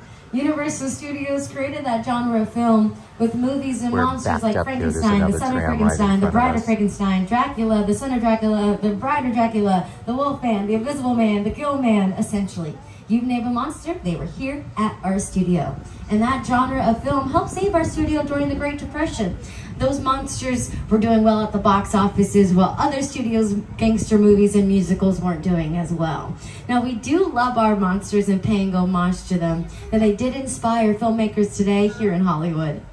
Think of monsters. Dracula, Frankenstein, Wolfman, Bride of Frankenstein, The Mummy, The Hunchback of Notre Dame, The Invisible Man, Phantom of the Opera. classic films. They're just brilliantly made. That Frankenstein image, the flathead, the bolt, it's one of the great icons of the world. That to me was like the essence of the Universal horror film. And I was just mesmerized by these movies. Boris Karloff, Lon Chaney. I remember the original Universal Studios Mummy movie really scaring me. They still ring in our memories now, and we love them. Yes, we do. We love our monsters so much so, they are getting their own theme park. Next year in 2025 at Universal Studios Orlando, you can experience the Dark Universe, a theme park land dedicated to our classic monsters like Dracula. Here on your screens, the Wolfman and Frankenstein. Now personally, your tour guide, Maisha, I do not like getting scared in person. I much rather watch a classic movie on screen, but I'm very much looking forward to the Dark Universe. If you head over to Universal's Instagram profile at Uni Studios, some of the folks who worked on the theme park gave us some concept art, a sneak peek into the technology they had to create to bring those monsters to life, and even a flyover of what the land is going to look like. I'm a scaredy cat, but I'm a sucker for a theme park. What can I say? Now, I love watching Dracula with Bela Lugosi on your screens, but most folks don't realize there were two versions of Dracula that filmed here in Little Europe at the exact same time. The English version with Bela Lugosi filmed in Little Europe during the day, and then we had a Spanish language production of Dracula filmed in Little Europe at night. We did that because dubbing or subtitles wasn't the way that it is today, so we had to make an entire new movie to help out our Spanish audiences. Now, some folks consider the Spanish language production of Dracula to be a little bit more eerie and scary than the English language production. That's because the Spanish production was able to watch the dailies. That's everything you film during the day, and they were able to watch and make their own tweaks. Keep that in mind as you see the two side by side. Okay, looks like it's not quite there, but I can tell you about how Bela Lugosi was such a huge fan of Dracula that he actually pitched himself to play Dracula here at the studio. He was off Broadway in New York playing Dracula in a film, and then wrote Universal a letter and became Dracula on screen. Now, it did so well in the box office, we asked Mr. Lugosi to play Frankenstein's monster in Frankenstein. Now, Mr. Lugosi, being a trained theater actor, read the script and actually turned it down because he realized he would have no lines. He would just grunt and move around here and there. But we convinced him to do what we call a screen test. That's where you go in full hair and full makeup in front of the cast, the crew, the studio, the director to see if you're the right fit for the part. However, being that trained theater actor, Mr. Lugosi insisted to do the makeup by himself. We were so excited. He said yes, we agreed. We told him we meet him at the soundstage. He walked into the soundstage wearing his version of Frankenstein's makeup. They laughed at him. They did not think it was scary at all. Feeling offended, rightfully so, Mr. Lugosi stormed out and said, "You know what, fine, find any extra or day player to play this part." Ironically, that is what happened. On your screens, you see Boris Karloff. He was an extra or a day player here at Universal Studios, just working on the day, going to the commissary, the cafeteria, eating lunch. The Frankenstein casting folks saw him standing there, being very tall, very lanky. They approached him and said, "Hi, sir, would you mind being a movie where you have absolutely no lines? Being a brand new actor?" He said, "Yes, absolutely." And ironically, that launched his 70-plus year career here in Hollywood. In some of his movies, Mr. Lugosi played his sidekick. So that just goes to show you, be careful what you say while you're here on the Backlot.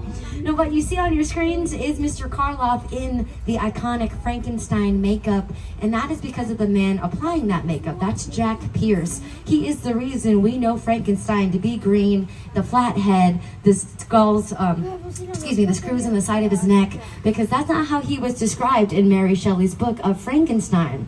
Now, because trailers weren't what they are today, Mr. Pierce was actually the manager of Universal's basketball team. Some of the folks would go out and play basketball locally, and Mr. Pierce would have the boys dressed up in the Frankenstein makeup that you see here, and in between quarters, I don't know sports, so help me out here, they would be like, "Coming soon to theaters, Frankenstein."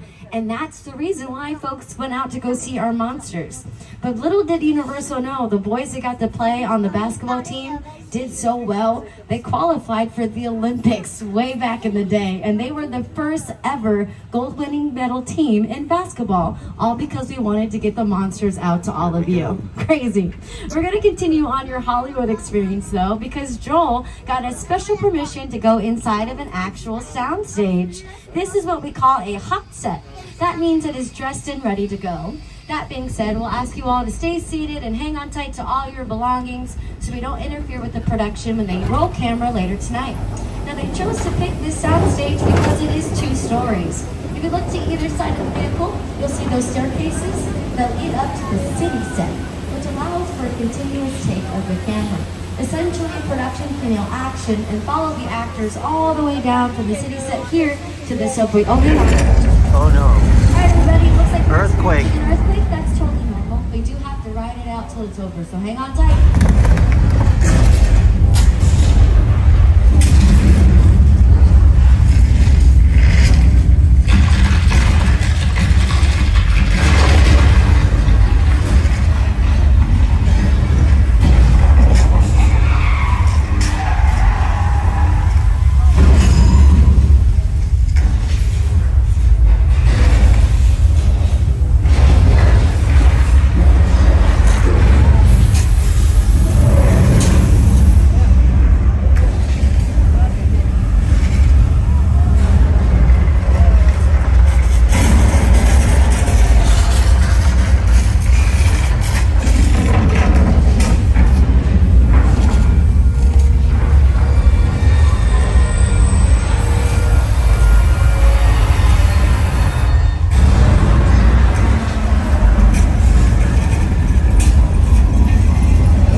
I just got really, really, really wet. My shoes are soaked. The Super Bowl 60th anniversary, complete with a Hollywood makeover, updated Hollywood props and movie-making equipment, bringing the set and equipment into the 21st century. Now I gotta say, you all went through that earthquake like true Southern Californians. None of you were phased, you were on your phone the whole time, and you only got nervous when water started to fall from the sky like rain. Well done, that's how I go through earthquakes too. But you can't call yourself a true Southern Californian without a random stop at the beach in the middle of your day. And lucky for you, we have a beach here on the Backlot. It's a tranquil New England town of Amity that was featured in Steven Spielberg's Jaws. I heard some uh-ohs. Don't worry though, they caught the shark that was terrorizing the place. You can see it off to the right.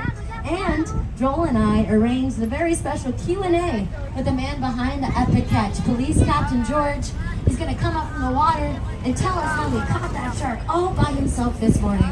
Captain George, wait, is that a tuba? That means one thing, there's a shark in the water. Go ahead and stay seated for me, everybody. Hang on tight to your belongings. We do have to wait till it swims away. Thanks for your patience. Oh, George, hey, heads up. There's a shark headed right for ya. Is it okay if we stay here and just watch it catch the new one? Yeah? Yeah. Wow. There's a lot of guts to be out there in that water. And there they are in the water. At threat level, midnight. Once again, everybody, stay seated for me. Oh, trick bait. We're saved. That yellow barrel has shark bait attached to it. Once the shark takes the bait, Joel can radio for backup and we'll be fine. Unless the shark does not take the bait. But I mean, it can't get any worse than it already is. Am I right? Oh, I'm wrong. Now there's fire. Wait. Where's the shark? Does anyone see the shark? Back by the boat? Whoop! There it is. Sit down for me, friend. Stay seated, everybody. Stay seated. Now you get to brag to all of your friends that you survived the crazy mechanical shark attack.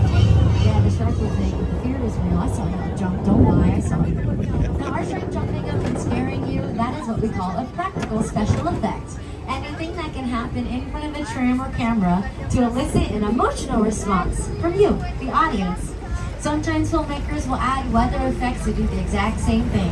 Like in Jurassic Park, when we first moved the T-Rex in a thunderstorm, it's a practical special effect.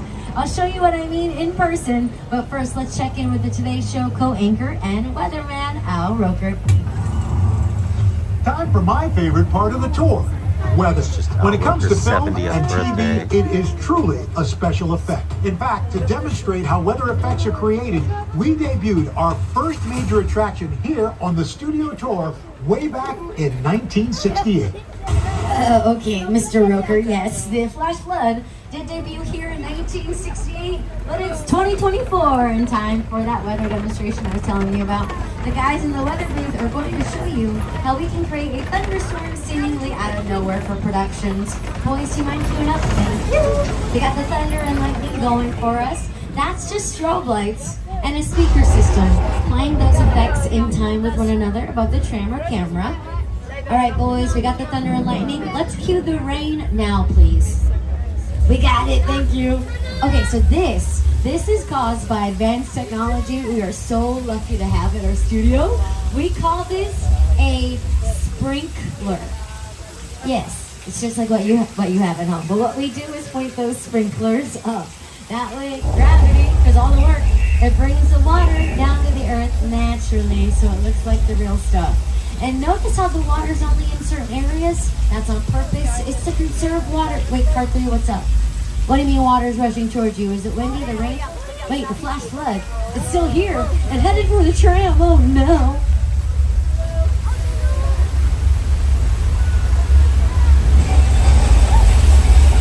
I have a confession to make. I knew that was going to happen. Al Roker was correct. Our flash flood debuted here in 1968, and it's still in its original location in 2024. All it is water tanks sitting at the back hill over there, releasing all the water down to us. Don't worry though, we do believe being green is universal.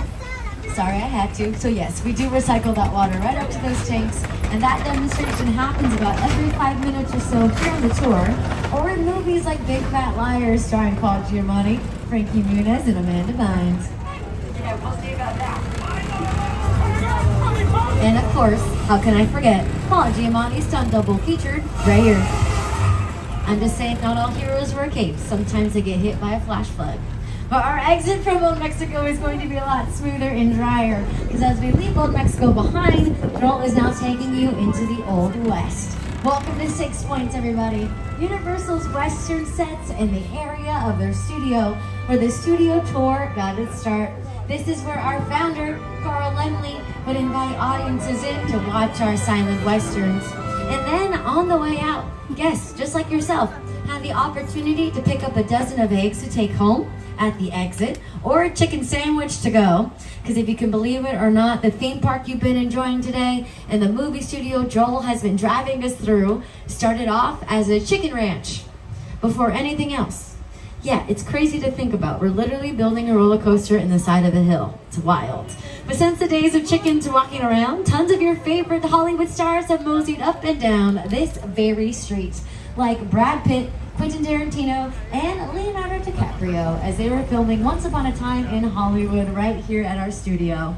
Now, you might have noticed the streets are named after big names here in Hollywood. In fact, Joel is going to turn you on to James Stewart Avenue before we turn on to Steven Spielberg Drive.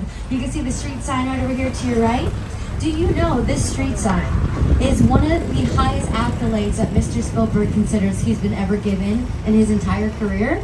This is a man who's known the world over by one name like Beyonce and has Oscars galore. But that's just because Mr. Spielberg's history with Universal, we go way, way, way, way back. In fact, he got his first job in Hollywood at the production bungalows that Joel drove us by earlier. His job was to, walk around a writer. That writer went on to write a book called Jurassic Park, which later became a movie directed by Steven Spielberg. And if you visited our theme park in the past, we used to have a Jurassic Park water ride. It's currently Jurassic World. But most folks don't realize Mr. Spielberg was already thinking about the ride before the movie was created for Jurassic Park, because he had a hand in designing the Jaws attraction we all just experienced here on the tour. The Jaws ride was almost the inevitable result of the size of the box office when Jaws first opened. We're not bypassing it. Circuitous route and that was really the first time I ever got involved in the creation of a ride. It was a great honor to be invited into a greater circle of tremendous designers at Universal that were trying to figure out how to replicate what the movie had done to audiences in a real way by building a physical shark that would come out of the water and terrify tourists as they were sitting in the tram.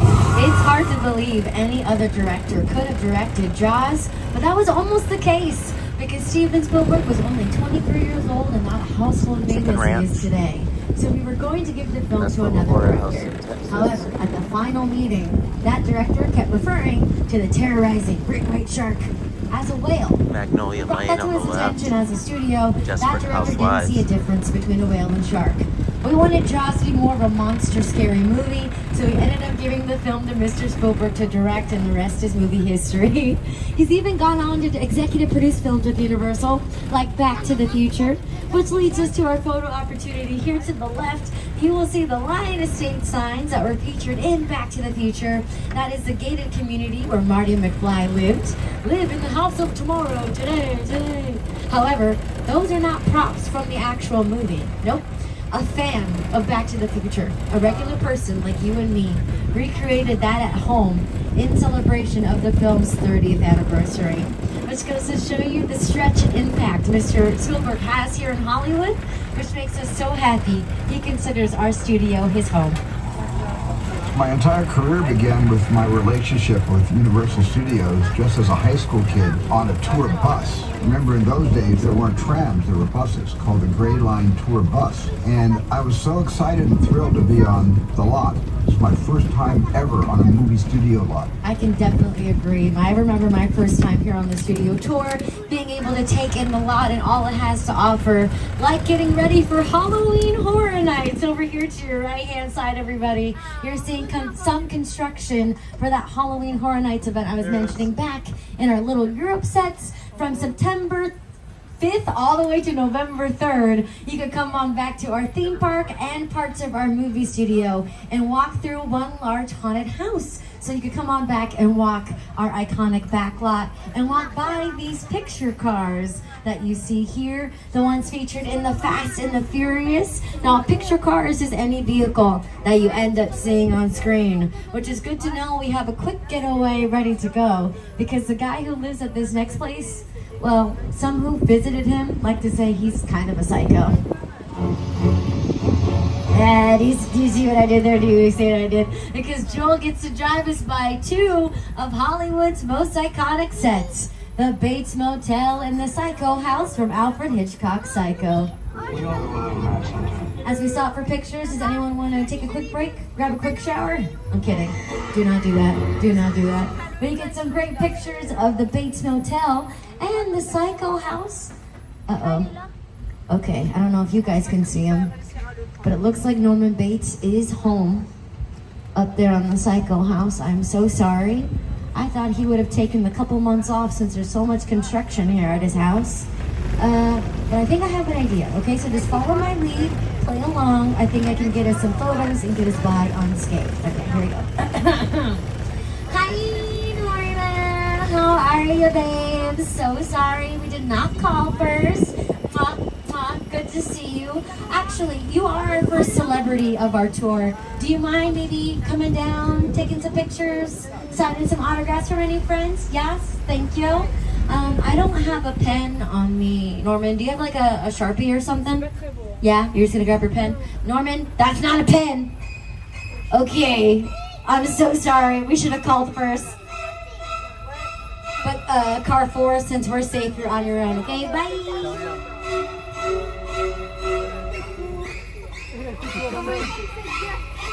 Ooh, talk about cutting it close. Don't worry, everybody. We'll tell Norman's mother. But in the meantime, welcome to the set from a Steven Spielberg movie, everybody. Welcome to the set for War of the Worlds, my friends. And I realize our entire time together, I have been telling you how things in movies and TV shows are not exactly what they seem. But everything around you right now is 100% real, including this plane to our left-hand side. That is indeed a real Boeing 747 that was purchased at a retired plane graveyard for the movie. It was out of commission. In fact, if you squint and look at the armrests on the plane, you can see there are ashtrays located there. So the plane was nowhere near flying when the production bought it. And then they cut it up into the pieces you see here. And believe it or not, they ripped off the roof of the plane because they drove it on the back of flatbed trucks. So it had to fit underneath freeway overpasses to get to our studio for this scene in the movie. Universe set is a perfect example of a set that is all designed around a vision that Steven had. When you first began to sit down to talk about War of the Worlds, I thought, what if the 747 goes down right in a big neighborhood? Because it's just something you don't see. You're doing good. You're doing great. Keep this me. Listen, man. Listen, I want you to close your eyes, okay? And I'm closed.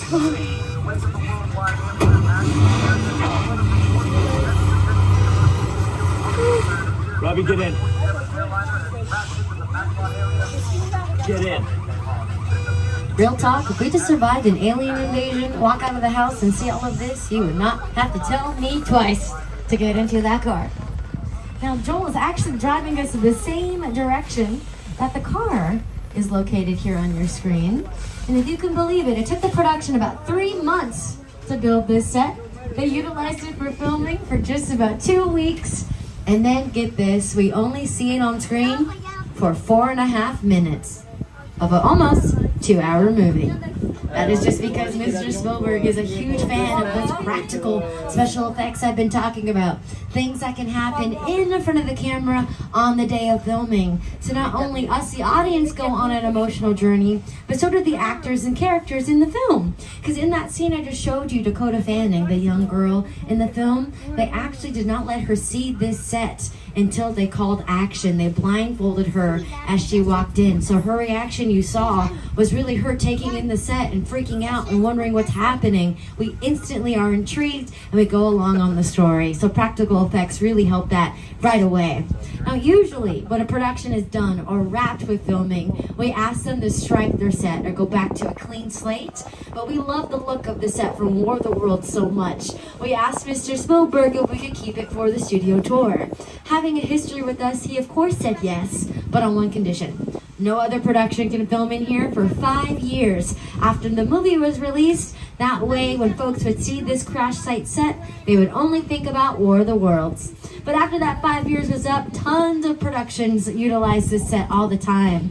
The facades over here to our right get used in homeowner insurance commercials all the time. The tail end of the plane was used in Nicki Minaj and Rihanna's Fly music video.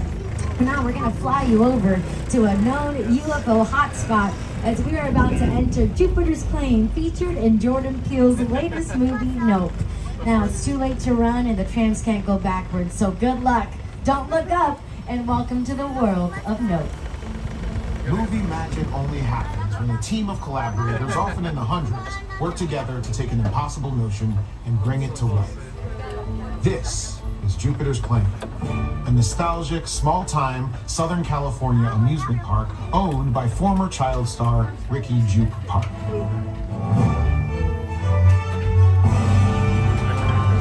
Over there, look into the winking is loosely based on. Remember that one? No? Case, an unbelievable new live show.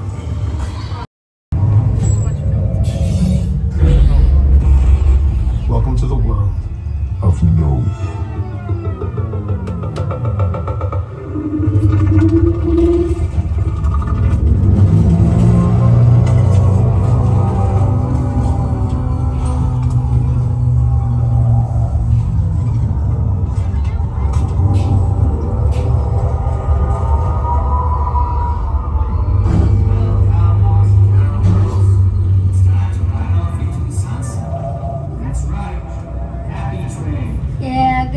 Joel, let's peel on out of here before things start to get Wendell and wild.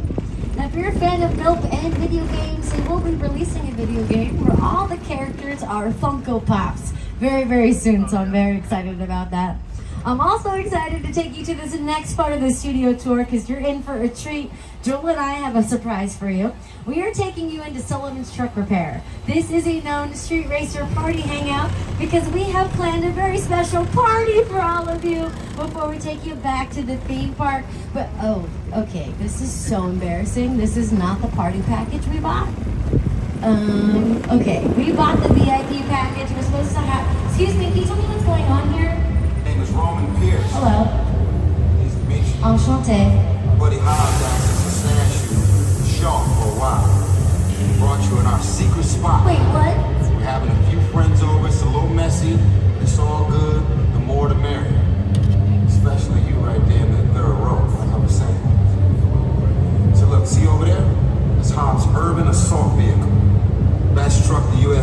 can buy.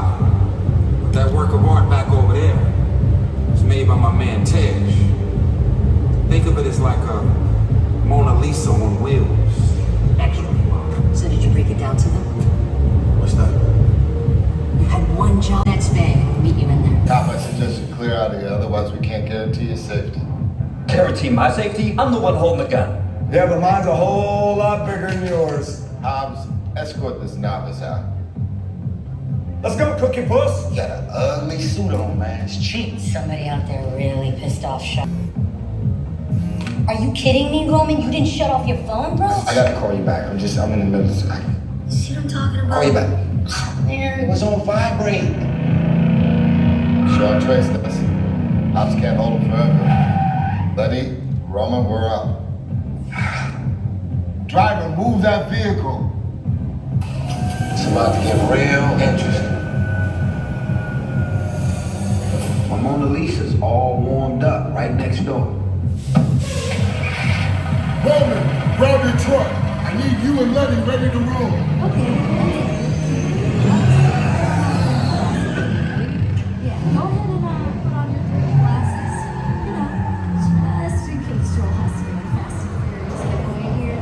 And let's just stay seated, hang on tight to our belongings, not use any cameras, cell phones, or flash photography or video. Not even put cameras we got it out now when we start scary things.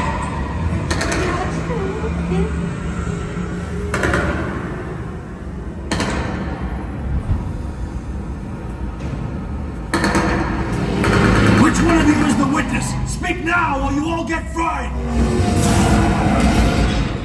This is our turn. After them!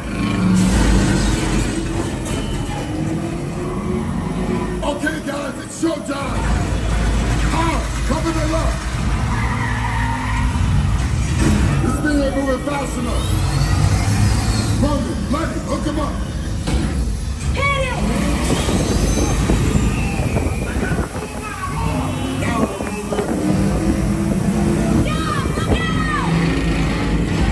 You can be the witness to whether we call it a day!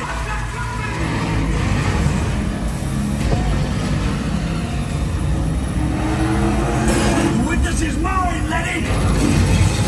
How about you eat asphalt? Don't think you're getting away! Come in the close! Way to go, Letty. Not gonna happen. Don't worry, I got this.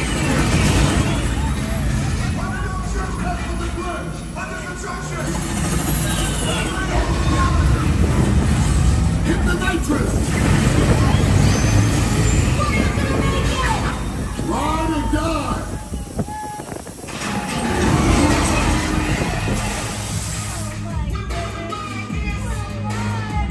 Was that Fast and Furious or what? Make some noise for Supercharged! That is how it rolls. We're gonna roll like this on out here, so you take off your 3D glasses and put. I don't think we're gonna be going Fast and Furious anytime soon. But ooh, it does look like the crew wants to tell us a little something, something as we go. Hell of a job, everybody. You protected the witness and you can resume breathing. You know it's crazy out there. You guys ride hard. Respect. Now, my Mona Lisa got messed up a little bit, but it's all good. We got through it. Y'all held us down. Appreciate it. They say the bigger the family, the stronger it is. God, they have to be the worst actors ever.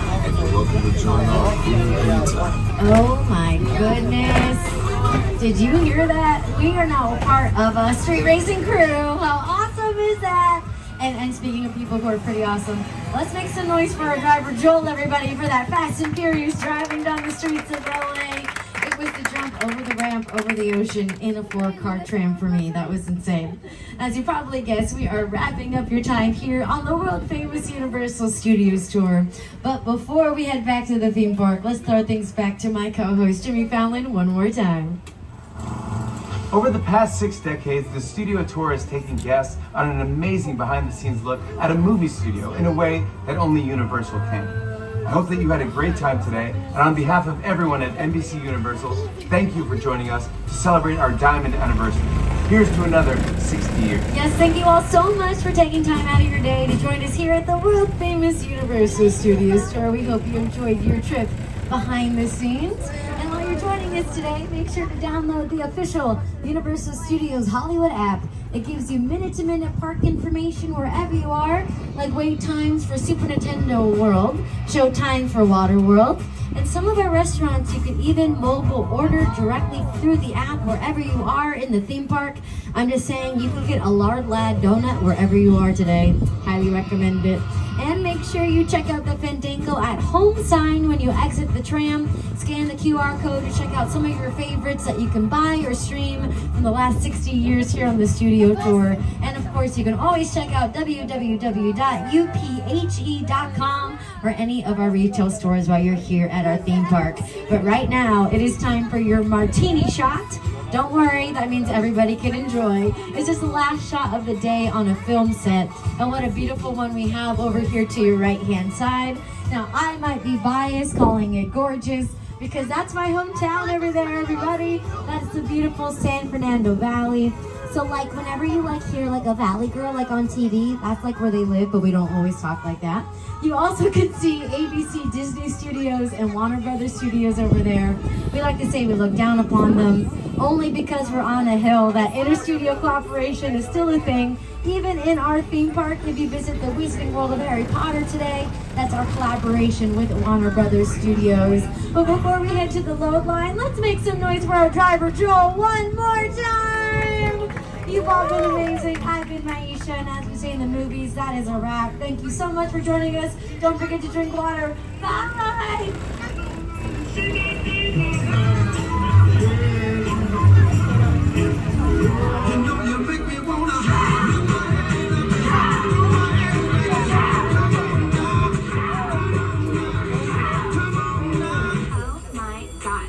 Look at her butt. Oh my gosh. Look at her.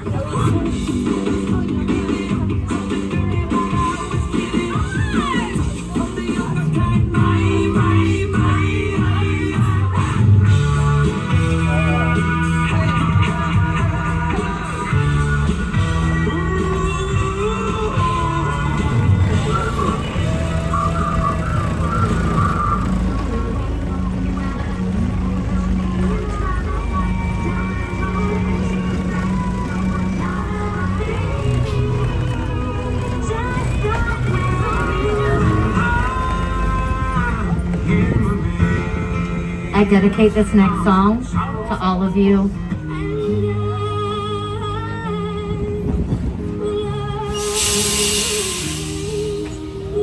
It's true, I will.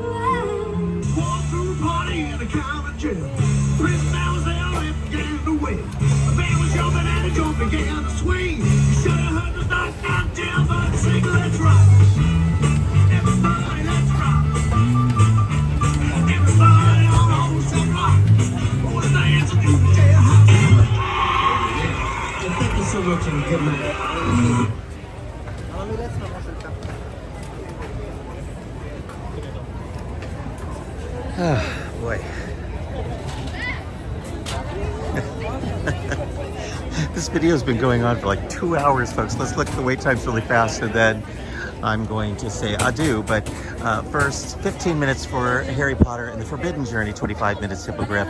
Ollivander's 20 minutes, 15 minutes studio tour, which we just waited 10 minutes for to ride. Secret Life of Pets has been 40 minutes to 50 minutes all day. 15 minutes for Kung Fu Panda, 80 minutes for Jurassic World, Mario Kart, 75 minutes. It is a busy day here at Universal Studios. Of course, it doesn't take many people for this park to feel busy because it doesn't have a lot of attractions like Disneyland. So they pack the people in and they all get in line and wait because there's nothing else you can do once you've done the studio tour and the Water World show. Everything else pretty much requires a wait. Still a wonderful park. I do recommend the Frontline passes here. They vary in price by day, just like Disney. The difference between Disney and Universal is Disney has a collection of rides that offer the Lightning Lane. A lot of guests can use it, so the waits are a little longer. A lot more expensive to do it here at Universal, so not as many guests take advantage, and then the wait to ride Friend of Line is generally a lot shorter.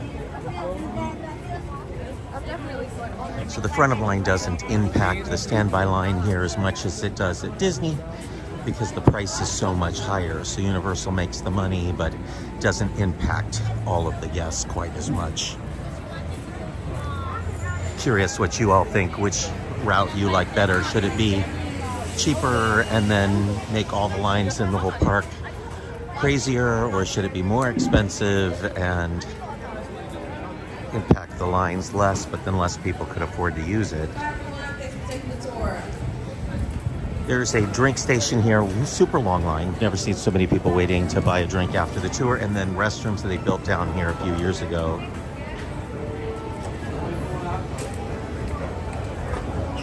More restrooms at the top of the escalator.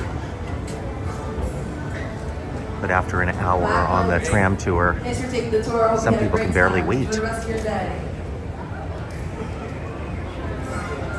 Did you enjoy the tram tour, everyone? I was on the right-hand side, which is a little better for Jaws, a little less good for Earthquake, and for Kong. As you head up the escalator, if you're traveling with a child in a stroller, we ask that you remove the child. Third car is definitely the sweet spot. The more things happen towards the second and third car. For example, the flood scene hits third car directly. I got soaked with the flood and Earthquake. My right shoe was kind of down in the wheel well, and it got soaked. By the time we got off the ride, it was pretty much dry, although I still have a damp sock. There's Wizarding World over there in the distance. This is Simpsons Land on your right that you see the back of the show building. Used to be Back to the Future. And they just changed it over to Simpsons. It's an older model of simulators, so a little more jerky than Star Tours.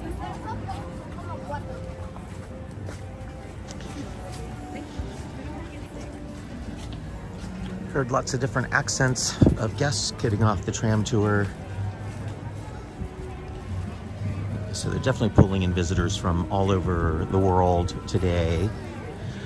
I'm going to enter Wizarding World from the secret back entrance, because that's where I'm going to end our video today, over by Hogwarts Castle. And maybe take you even into the queue for a second, but definitely not onto the ride because they don't allow that. And I'll go to the Three Broomsticks for lunch. I haven't eaten yet today. This used to be overflow queue for Wizarding World, which is why there's a gate back here. There is still some queuing, but they've also set up some new lockers closer to the ride. I just wanted to show you this because nobody ever sees it. There's this enormous switchback queue back here with fans and everything. Never gets used.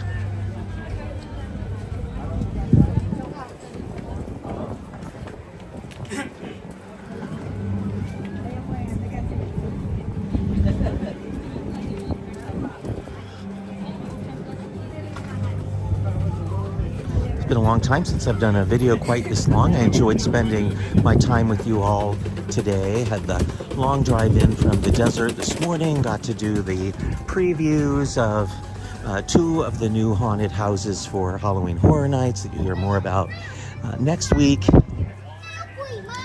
On Friday, we'll do live from Disneyland for the first day of Halloween.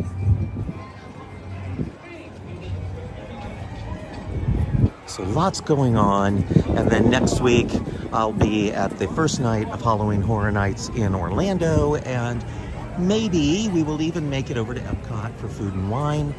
We shall see. Lots and lots and lots going on right now in the theme park world. 'Tis the season for Halloween everywhere. We had some interesting news about Six Flags Magic Mountain's Halloween this year, their biggest ever. You can find that article on the site, as well as information about Disneyland's Halloween, Universal's Halloween.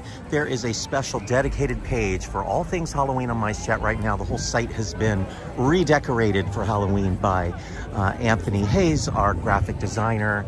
You can see that the whole site is now orange and purple with bats as the backdrop image. And if you click on the banner for Halloween time, all of our Halloween articles will pop up, helping you make more informed decisions this Halloween season. Everybody charges a lot of money for their Halloween events. And we want to make it a little easier for you to figure out where you want to go, what you want to spend. These are the new lockers over here. To your left as you enter, they look like caves, just like they do in Orlando. It took them years longer to build them here. We're just gonna go to the front. Yeah, they won't let me bring the camera in, so I'm just gonna take you right over here, folks.